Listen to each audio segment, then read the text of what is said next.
अस्सलाम वालेकुम जी, Jawahar Hafeez stock market expert life and business coach आपके साथ एक नई वीडियो में।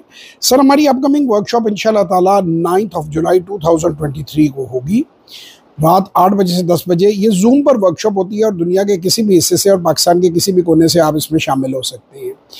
स्टॉक मार्केट में सरमायाकारी करने के लिए आपको सिर्फ 48 घंटे की ज़रूरत है, जिसमें आपका अकाउंट ऑनलाइन किसी ब्रोकर के दफ्तर जाने की ज़रूरत नहीं है, आपका अकाउंट खुल जाता है। अब सवाल ये है कि स्टॉक मार्केट में सरमायाकारी करना, आजकल लोग कहते हैं कि जी मार्केट के हालात ख़राब हैं, मुल्क की इकोनॉमी डाउन है। तो जब डाउन है तो आपको एक्सट्रीम डिस्काउंट पे हाईली प्रॉफिटेबल कंपनियां मिलती हैं। आप 25,000 से 3 लाख के दरमियान सरमायाकारी का आगाज़ कर सकते हैं और उसके बाद आहिस्ता आहिस्ता अपने नताइज देखते हुए इसमें इजाफा कर सकते हैं।